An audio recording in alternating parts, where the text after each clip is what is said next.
বৈশাখের সপ্তাহ দুয়েক পেরিয়ে সূর্যের লাগামহীন তেজ, রাস্তার পিচ গলে পড়ার মতো অবস্থা। কোথাও মেঘের ছায়া নেই, স্বস্তির নিঃশ্বাস নেই, নেই শীতল হাওয়া। গাছের পাতা যেমন কদিন ধরে ঝিমিয়ে আছে, রাস্তার বৃহস্পতিবার দুপুরের জ্যাম, বিচ্ছিরি সব কোলাহল, সব তীব্র দাপদাহে যখন জনজীবন বিপর্যস্ত, ঠিক তখনই প্রকৃতি বদলে ফেলল নিজের রূপ। গগন বিদারক শব্দে গর্জে উঠল আকাশ। শুভ মেঘের দল ছাই রঙে রাঙা হয়ে আড়াল করল আগুন ঝরানো রাগে সূর্যি মামাকে। রাস্তার পাশে খোলা আকাশের নিচে গড়ে ওঠা সারি সারি পুরনো বইয়ের দোকানে তখন উপচে পড়া ভিড়। বৃষ্টি আসার আশঙ্কায় নীল পলিথিনের আস্তরণে বইগুলো ঢেকে দিতে ব্যস্ত হয়ে পড়ল দোকানির দল। তখনই ভিড় ঠেলে পুরুষালী একটি হাত তুলে নিল পুরনো ধুলো জমে থাকা কাভারের একপার্শ্ব ছেঁড়া বইটি। অপ্রিয় মলি, শুনছো? চাকরিটা আমি পেয়ে গেছি, তোমাকে হারিয়ে ফেলা দুদিন পর। আমাদের বাদল দিনেরা অলস পথ ফুরলো, প্রণয়ের অসমাপ্ত কাব্যটি চাপা পড়ে গেল বিভীষিকার অতলে। তাতে কি, জীবনের বাঁকে বাস্তবতার মোড়ে ভুলে যেও না হয় হেরে যাওয়া এক বেকার প্রেমিককে। পুড়িয়ে ফেলো অনুভূতির শব্দ বোনা চিঠি, পুরনো স্মৃতি মুছে ফেলে ঠাঁই দিও নতুনকে। তবুও তুমি ভেবেও না, রেখো না জীবনের কোথাও। ইতি। মলিন বইয়ের প্রথম পাতায় গোটা গোটা অক্ষরে লেখা একগুচ্ছ নির্মম বিচ্ছেদের শব্দমালা পড়ে দীর্ঘশ্বাস ফেলে শিথিল। বইটি নাড়িয়ে এপাশ ওপাশ দেখে অল্প বয়সী দোকানি ছেলেটা। তার মনোযোগে বিঘ্ন ঘটিয়ে বলে ওঠে, আজ সকালে এই বইটা হাতে পেয়েছি, আজ এর মধ্যে আপনার নজরে পড়ে গেল ভাই। মৃদু হাসে শিথিল, বলে, এটা আমার জন্য মনে হয় ছিল। তা কত নিবি? ছেলেটা অনাগ্রহ প্রকাশ করে নরম সুরে বলল, ভাই, এটা আসলে অন্য একজনের জন্য ছিল, না নিলে হয় না? আপনার কাছে তো এমনিতেও এসব বইয়ের অভাব নেই। প্রত্যুত্তর করার আগেই বাদ সাধল প্যান্টে পকেটের ভেতরের অবাধ্য সুরে বেজে ওঠা মোবাইলটি। সেই শব্দে ভ্রুজোড়া কুঁচকে গেল শিথিলের। স্ক্রিনে ভালোভাবে লক্ষ্য না করে রিসিভ করে কানে ধরল। সঙ্গে সঙ্গে ওপাশ থেকে ভেসে এলো চমকায়িত বিদ্রুপ পুরুষালী কণ্ঠে, ও তুই? তবে মরস নাই শালা। কি প্রয়োজন? পার্সেল এসেছে? আমার, নাইলে কার? আমি বুঝি না? ভাই, ছেলেদেরকে পার্সেল করে চিঠি কে পাঠায়? কত আশা নিয়ে আমি আর শান্ত মিলে পার্সেলটা খুললাম, শেষমেশ কি না চিঠি। মুখশ্রীতে লেগে থাকা বিরক্তির মুহূর্তেই বিলীন হয়ে স্থান পেল প্রশ্ন। হুমকি দিয়ে বলল, শান্তর টেবিলের ডয়ারে রেখে দে, আমি আসছি, আর একদম খুলবি না বলে দিচ্ছি, নাইলে মেরে নাক ফাটিয়ে দেবো। গলার এত তেজ? প্রেম করছিস নাকি? সিরিয়াসলি? আমাদের শীতল প্রেম করছে? নামের বিকৃত রূপ শুনে দীর্ঘশ্বাস ফেলল শিথিল। হু হা না করে মুখের ওপর কেটে দিল কল। প্রশান্ত দৃষ্টিতে আকাশপানে চাইল। বৈশাখের আকাশে তখন আষাঢ়িয়া মেঘ জমেছে। রাস্তার ধুলোকোনা বেসামাল উড়ে চলেছে বাতাসের বেগে। নীলক্ষেতের সারি সারি বইয়ের প্রস্তুত ততক্ষণে নীল পলিথিনের দখলে। ধুলো জমা বইটি বন্ধ করে বাকি বইয়ের স্তূপের ওপর রাখল সে। ওপরে উচ্ছেদে গোটা গোটা অক্ষরে লেখা, অপেক্ষা, হুমায়ুন আহমেদ। এই বইটি তার প্রিয়, বিদ্যালয়ের ছাত্র থাকাকালীন পড়েছিল। তারপর 3 বার 6 রাতের নিদ্রা বিসর্জন দিয়ে, তাই দামদর করার আর ইচ্ছে হলো না। ছেলেটার উদ্দেশ্যে ভারিক্ষ কণ্ঠে পুনরায় জিজ্ঞেস করলো, দাম কত? ছেলেটা এবার আর বাধা দিল না, মুখ ভার করেই বলল, 150 দিয়েন। নিঃশব্দে মানিব্যাগ বের করলো শিথিল। চকচকে বেশ কত শত 500 টাকার নোটের ভেতরে মলিন 3টা 100 টাকার নোট পড়ে রয়েছে। সেখান থেকেই 2টি 100 টাকার নোট বের করে ছেলেটির হাতে ধরিয়ে দিয়ে 50 টাকা ফেরত নিল। তারপর বই হাতে নেমে পড়ল সে রাস্তায়। নীলক্ষেত পেরিয়ে উদাস মনে হাঁটা ধরল কোথাও। প্রকৃতির নতুন এক ক্ষণে রিকশার হ্যান্ডেলে ট্রিং ট্রিং শব্দের পরিবেশটা হয়ে উঠেছে রোমাঞ্চকর।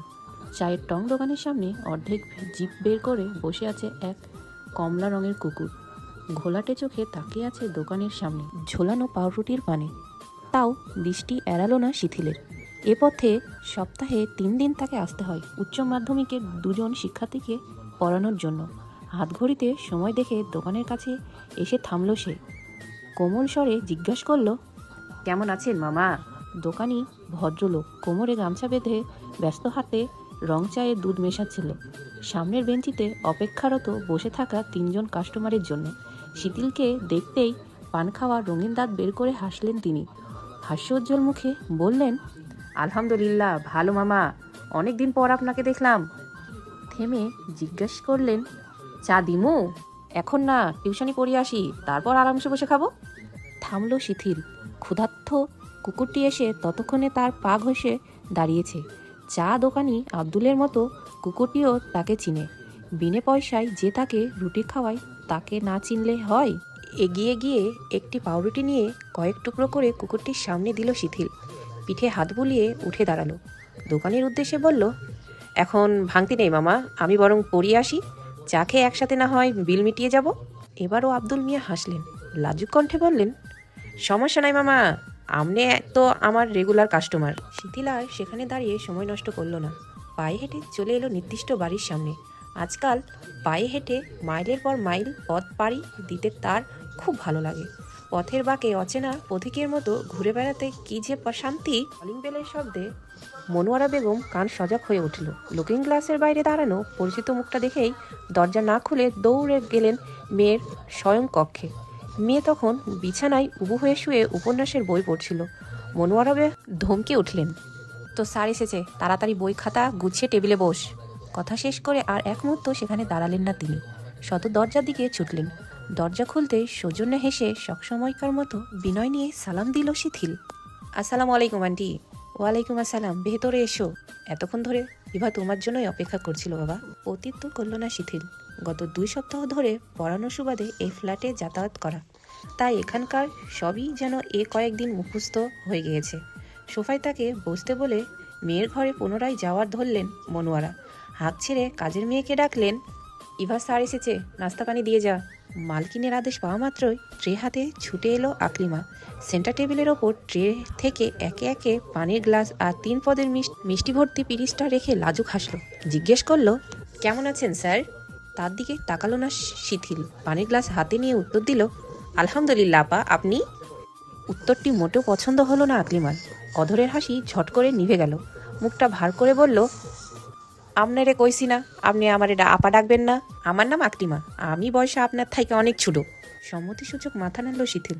গ্লাসের অর্ধেকটা পানি শেষ করে রেখে দিল পাশে।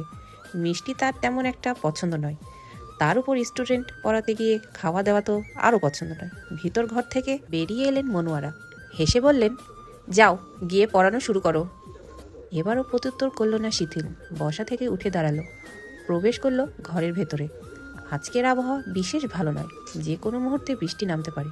বাইরের মৃদু হাওয়া আর ক্ষণে ক্ষণে আকাশের তর্জন গর্জন তারই জানান দিচ্ছে। তাই ইভা বেরোচ্ছিল আজ হয়তো গৃহশিক্ষক পড়াতে আসবেন না। তাই ঘর না গুছিয়ে কলেজে থেকে ফিরেই সে বসেছিল উপন্যাসের বই নিয়ে। কিন্তু তার ধারণাকে ভুল প্রমাণিত করে দিয়ে সময় মতো হাজির হয়ে গেল শিথিল। অগত্যা অল্প সময়ে মায়ের আদেশ সব কিছু গোছগাছ করে বসে বসে সে হাঁপাচ্ছে। শিথিল চেয়ার টেনে বসল, গম্ভীর মুখে বলল, আজ গতিবিদ্যা ধরার কথা ছিল, বেসিক পড়েছ? ইভা মুখ ভার করে প্রত্যুত্তর করল, জি ভাইয়া। বই খোলো, সোজা ম্যাথে ঢুকো। ভাইয়া আজ না পড়লে হতো না? ভ্রুযুগল কিঞ্চিত কুচকে এলো শিথিলের। প্রশ্ন ছুড়ল, কোন আনন্দে? আবহাওয়া দেখেছেন কি সুন্দর, এই আবহাওয়ার সঙ্গে লেখাপড়া একদম যায় না। তো কি করা যায়? অবশ্যই খিচুড়ি খেয়ে কাঁথামুড়ি দিয়ে শুয়ে থাকা, নয়তো উপন্যাস পড়া। এই দেখুন, এই বইটা গতকাল অনলাইন থেকে আনিয়েছি। রাতে অবশ্য পড়তে পারিনি আপনার আর ইংলিশ স্যারের হোমওয়ার্কের চক্করে। ভেবেছিলাম আজ পড়ব, কিন্তু আপনি। এক নাগারে গড়গড় করে কথাগুলো বলে বইটি শিথিলকে দেখালো ইভা। মেয়েটি বরাবরই ভীষণ বাচাল প্রকৃতি, মনে যা আসে মুখে তাই বলে, কোনো রাগঢাক নেই। টেবিলে শিথিলের বা হাতের নিচে আরেকটি বইয়ের দেখা পেয়ে ইভা উৎসুক হয়ে পুনরায় বলে উঠল, এ বইটা কার ভাইয়া? আপনার? আমি অবশ্যই পড়েছিলাম একবার, তবে আমার বইয়ের মোলাটা নতুন ছিল। মেয়েটির দিকে তাকালো না শিথিল। মুখভঙ্গিও তার বদলালো না। নিজ উদ্যোগে পদার্থবিজ্ঞান বইটি হাতে নিয়ে পাতা উল্টাতে উল্টাতে উত্তর দিল, আমিও নতুন মলাটেরই বই পড়েছিলাম, কিন্তু এটা পুরনো দেখে আজ আবার কিনেছি। তাই বলে পুরনো বই কিনেছেন কেন ভাইয়া? ঘরে টিউশন পড়ানো এই এক সমস্যা। ছেলে মেয়েগুলো গৃহশিক্ষকদের তেমন একটা সম্মানের চোখে দেখে না। এমনভাবে ভাইয়া ভাইয়া করছে যেন এটা তার নিজেরই ভাইয়া। এতে ভেতরে ভেতরে বিরক্ত হলেও সরাসরি প্রকাশ করল না শিথিল। সংক্ষিপ্ত উত্তর দিল, পুরনো বইয়ে অনেক স্মৃতি এবং ছোটোখাটো চিরকুটও থাকে, যা আমার কাছে খুব ভালো লাগে, তাই মাঝে মধ্যে সংগ্রহ করি। ব্যাপারটাই এবার কাছে নতুন লাগলো। ছোট থেকেই পোশাক, খেলনার মতো যাবতীয় সব কিছু বাবার থেকে বেস্টটাই সে পেয়েছে, তাই এ নিয়ে তার ধারণা কম। আহ্লাদে স্বরে বলল, তাহলে বইটা আমার গিফট হিসেবে দিয়ে দেন। নস্টালজিক বিষয়টা আমিও একটু অনুভব করতে চাই। এটা আমার নিজের জন্য, তোমার এসব পড়ার বয়স হয়নি। এই ম্যাটটা দেখিয়ে দিচ্ছি, ভালো করে বোঝো। এমনিতেও তুমি এই সাবজেক্টে ভীষণ কাঁচা, তাই মনোযোগ দাও। আজ আমার একটু তাড়া আছে। মন খারাপ হলো ইভার। চুপচাপ ম্যাট বুঝাই মনোযোগ দিল, কিন্তু সেই মনোযোগ আর বেশিক্ষণ ধরে রাখতে পারল না। আধা ঘন্টা পার হতেই আচমকা প্রশ্ন ছুড়ল, আচ্ছা ভাইয়া, পৃথিবীতে এত এত নাম থাকতে আপনার নাম শিথিল কে রেখেছে বলুন তো? শিথিল কোনো নাম হলো? গুরুত্বপূর্ণ সময় অহেতুক প্রশ্নে বিরক্ত হলো শিথিল, তবে ধমক দিতে পারল না। এত বড় মেয়েকে ধমক দেওয়া উচিত হবে না। বাবা মায়ের আহ্লাদি মেয়ে বলে কথা, তার উপর টিউশনিটাও নতুন, তাই মুখশ্রী গম্ভীর্য ধরে রেখে বলল, এই নিয়ে 3বার এই প্রশ্নটা তুমি আমার করেছ। তো বলে দিলেই তো হয়, ফিউচারে আর এই একই প্রশ্ন বারবার করতে হবে না। আমার বাবা রেখেছে। এই নাম কেন? জানি না কেন রেখেছে, বাবাকে জিজ্ঞেস করতে হবে। এখনো জিজ্ঞেস করেনি? এটা তো একদম ঠিক করেনি, জিজ্ঞেস করতে হবে। এত নাম থাকতে শিথিলই কেন, শীতল কেন নয়? তাহলে তোমার নাম ইভা কেন, রিভা কেন নয়? পাল্টা প্রশ্নে থতমত খেয়ে গেল ইভা। ব্যাকরণে সে ভীষণ কাঁচা, সারাক্ষণ উপন্যাসের বই নিয়ে বসে থাকলেও অনেক শব্দের অর্থ সঠিক জানা নেই, তাই ফ্যালফ্যাল নয়নে তাকিয়ে রইল। তার চাহনি দেখে দীর্ঘশ্বাস ফেলল শিথিল, উদাস কণ্ঠে বলল, please Eva, don't make me angry. পড়ায় ফোকাস করো, সামনে তোমার এক্সাম। যত দ্রুত পারবে আজ, তত তাড়াতাড়ি ছুটি পাবে। উপর নিচ মাথা নাড়িয়ে পুনরায় পড়ায় মনোযোগ দিল ইভা। শিথিল তাকে নিজের সবটা দিয়ে বোঝানোর চেষ্টা করলো। পড়ানো শেষে একটু আগেই বিল্ডিং থেকে বেরিয়ে এলো শিথিল। আজ সকাল থেকেই খুব উদাস লাগছে তার। মনটা কি খুব খারাপ? তাও যেন বেচারা বুঝতে পারছে না। ফিরতি পথে সে চায়ের দোকানে এসেই বসলো সে। কুকুরটি কোথাও নেই। পেট ভরতেই সঙ্গীর সাথে সাথে ঘুরতে বেরিয়েছে। আব্দুল মিয়া চিনি ছাড়া রং চা এনে ধরিয়ে দিলেন তার হাতে। তাতে চুমুক দিয়ে আজ আর তেমন স্বাদ পেল না শিথিল। ভীষণ বিরক্ত হলো। 2 দিন ধরে মেজাজটা খিটখিটে। ইংরেজি মাস শেষ হয়েছে, সপ্তাহ পেরোলো। 5টা টিউশনির মধ্যে 2টো টিউশনির এখনও মাস 2 বকেয়া বাকি। চক্ষু লজ্জায় বারবার চাইতেও পারছে না বেচারা। এটাই কি তবে তার উদাসীনতার কারণ? দূর থেকে ভেসে আসছে আজানের ধ্বনি। আসরের নামাজের সময় হয়েছে। ভাবনা বাদ দিয়ে উঠে দাঁড়ালো সে। চায়ের কাপে অর্ধেক চা বাকি রেখে দোকানের বিল মিটিয়ে পাশের মসজিদের দিকে হাঁটা ধরল। শ্রাবণের মেঘগুলো জড়ো হলো আকাশে, অঝরে নামবে বুঝি শ্রাবণের ঝাড়ায়ে। শ্রাবণের মেঘগুলো জড়ো হলো আকাশে, অঝরে নামবে বুঝি শ্রাবণের ঝাড়ায়ে। আজ কেন মন উদাসী হয়ে দূর অজানায় যায় হারাতে। আজ কেন মন উদাসী হয়ে দূর অজানায় যায় হারাতে। শ্রাবণের মেঘগুলো জড়ো হলো আকাশে, অঝরে নামবে বুঝি শ্রাবণে ঝাড়ায়ে।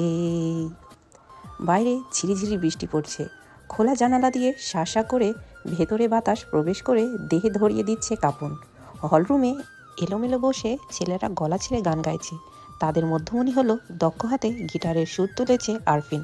তার থেকে কিছুটা দূরে বসা স্বাধীন হাত দিয়ে কাঠের টেবিলে বাজাচ্ছে ঢোল। বৈশাখের বৃষ্টিতে শ্রাবণের গান, এমন অনুচিত একটা কাজের জন্য তোদের নামে মামলা ঠুকে দেওয়া উচিত। মির্জাফরের দল। কারো বিদ্রোপে থেমে গেল সকলের গলা। নতুন রং করা কাঠের দরজায় দৃষ্টি যেতে উৎসুক হয়ে উঠল সকলে। স্বাধীন উচ্ছ্বাসিত কণ্ঠে বলে উঠল, ওই তো শীতল চলে এসেছে। বাঁকা দৃষ্টিতে স্বাধীনের দিকে একবার তাকালো শিথিল। ভেতরে প্রবেশ করে চেয়ার টেনে বসল। তুহিন মুখ ভার করে আবদার জুড়ল, তাহলে তুই একটা গিয়ে শোনা। ইচ্ছা করছে না? তোরাই গা। তাইলে মাঝখানে বাম হাত ঢুকালি কেন শালা? মুখ বাঁকিয়ে বলল স্বাধীন। শক্ত হাতে তার পিঠে কিল বসিয়ে দিল শিথিল। চোয়াল শক্ত করে বলল, আমার বোন এক বাচ্চার মা শালা, বলা বাদ দে। আর আমি ওই বাচ্চার বাপ। নির্লজ্জের মতো ভেটকি মেরে পিঠ ডলতে লাগলো স্বাধীন। কৃত্রিম রাগ দেখালো শিথিল। চেয়ার টেনে বসতে বসতে বলল, নিশু এবার 9-এ পড়ছে না? আহ পারফেক্ট, এক্কেবারে। আজ থেকে তুই আমার শালা। মুহূর্তেই যেন চুপসে গেল স্বাধীন। কিছুক্ষণ নীরব থেকে প্রসঙ্গ বদলে পাংশুটে মুখে বলল, এই মেঘলা দিনে কে পথে পথে ঘুরে বেড়ায় শুনি? তোকে আমি ঘন্টা 3 আগে কল করেছিলাম, আর তুই এলি এখন? টিউশনি ছিল। এবার একটা গান ধর দেখি। আরফিন বলল, তার আগে বল আমার পার্সেল কোথায়, খুলিসনি তো? সজীব দাঁত বের করে হাসলো। ডয়ারে আছে দেখ, সাথে এক বাটি পাটিসাপটা পিঠা ছিল, যদিও মিষ্টির বদলে লবণ একটু বেশি হয়েছে, তবুও ভালো ছেলের মতো খেয়ে নিয়েছি। ললাটে ভাঁজ পড়ল শিথিলের। ডয়ার খুলে বের করলো একটি খাম। ওপাশ এপাশ দেখে বুঝলো বৌদ্ধর নামের বেয়াদব ছেলেগুলো খোলেনি। খাম ছিঁড়ে ভেতরে দেখলো মিলল একটি ভাঁজ করা সাদা কাগজের। কৌতূহল কণ্ঠে বলল, আজকাল বিশ্ববিদ্যালয়ের হলেও পার্সেল আসে? কই, জানতাম না তো। সবসময় তো সুন্দরবন অফিসে গিয়েই আনতে হয়। ইংরেজি ডিপার্টমেন্টের এক ফেসার দিয়ে গিয়েছে, তার হাত দিয়েই তোর পরিচিত কে নাকি পাঠিয়েছে। মনে সন্দেহ নিয়েই কাগজের ভাঁজ খুলে চোখের সামনে মেলে ধরল শিথিল। গোটা গোটা অক্ষরে সম্বোধন বিধীন এক চিঠি। ভোরে আড়তে গিয়ে বিশাল সাইজের এক ইলিশ চোখে পড়ল। মনে হচ্ছে আজ বৃষ্টি নামবে। বৃষ্টির দিনে ইলিশ আর বেগুনের ভাজার সাথে খিচুড়ি হলে মন্দ হয় না, তাই রেঁধে ফেললাম। কিন্তু একা একা কি এসব কখনো খেয়েছি আমি? দেহ মন শিউরে উঠল শিথিলের। চোখ হলো ঘোলাটে, অধরে বিরক্তি, বিষণ্ণতা আর সকল মন খারাপ বিলীন হয়ে ঠাঁই পেল এক চিলতে হাসি। হঠাৎ করেই তার মনে হলো আজকের মন খারাপের কারণ সে জানে। কাউকে দেখার চেষ্টা তার মন খারাপের কারণ, কারো দীর্ঘশ্বাস, একাকিত্ব, এই উদাসীনতা।